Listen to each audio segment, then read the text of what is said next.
Our final speaker has a remarkable story of overcoming challenges. After dropping out of grade 9, he threw himself into business. He eventually started his own company, where 100 people on 4 continents work. He was diagnosed with cancer, and he met the challenge with equal creativity and is now cancer-free. Along the way, he found time to summit Mount Everest, raising money for youth at risk. He leads one of the most dynamic companies in Vancouver. He's always looking for staff, if you ever talk to him. His company is ZAG Global. Please welcome Steve Curtis.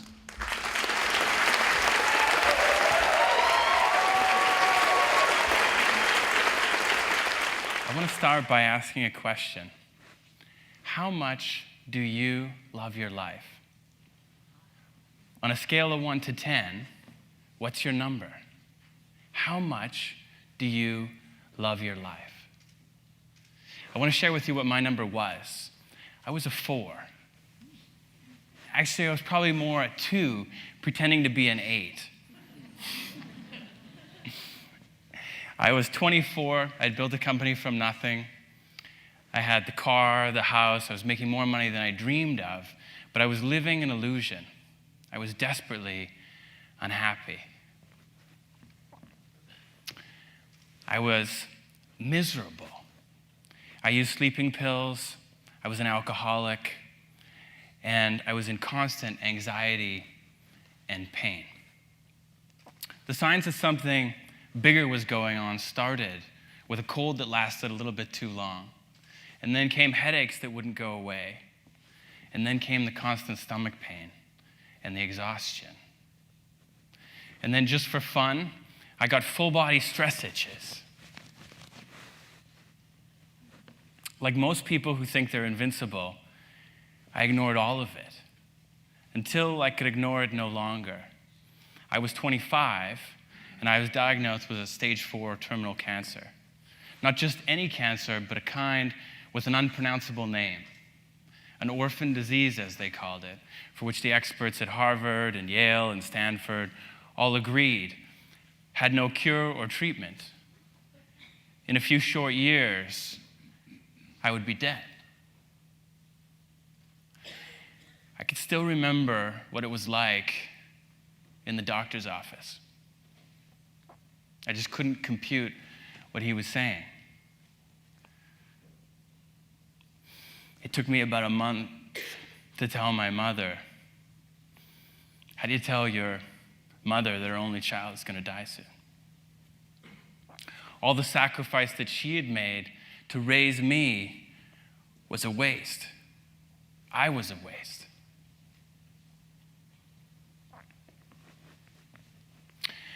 Yet somewhere down deep inside, I knew why this had come. I'd pushed too far, too close to the edge, and I'd fallen off. Maybe some of you know what that was like too, or is like. Always living life on fast forward, never being truly present or grateful. I didn't know how to listen to my heart, and I was too consumed by my ego. But now I had a choice: change or die. So, I put work on pause, took up daily yoga and meditation, found new friends, became a vegan, and I hired an MD. Together, we buried ourselves in research and traveled to the edge of the earth, seeking out the experts in science and medicine. I hired a team of coaches that helped me rip off the shell and get to the heart of what was causing my dis-ease.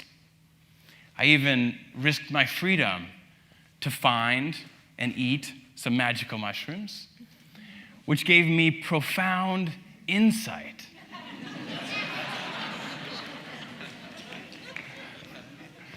And a whole bunch of interesting, wild, and crazy colors. I dedicated my life to serving others, and I prayed. I prayed a lot. Because what else do you do when you have no other options? Slowly, the answer started to come. As I listened to my heart, it spoke. And as I braved its path, my 2 turned into a 6. My disease stopped progressing. As I learned to live an 8 to a 10 every day, all traces of my diagnosis disappeared, leaving me with a perspective that few in this world have. Today at 32, I stand here before you as a walking medical miracle, long past my expiry date, and a very different person. So what did I learn? If you trust your heart and you're willing to push through the fear, truly anything is possible. Anything. And our health is a reflection of our mind. Every external challenge is an internal opportunity. So therefore, how much we value our life really matters. And I ask you again, what's your number? On a scale of 1 to 10, how much do you love your life? Are you a 1 looking for the next ledge to jump off of? Or a 10 savoring every single moment with presence, gratitude, and joy? Even that guy behind you that keeps honking and waving his hands and can't quite figure out what to do with it, in that moment, how do you show up? So the number for each of you, not to share with anybody later, just for you, say it in your mind now. Where you are on the scale matters, but what matters more is what are you going to do about it? Living a 10 out of 10 is a real possibility for everyone here, including you. It's about how we show up with presence and gratitude in every moment. Easier said than done. But the good news is you have a coach built right in, your heart. And if you listen really closely and you wait for it, it speaks. And it always guides you in the direction of your dreams.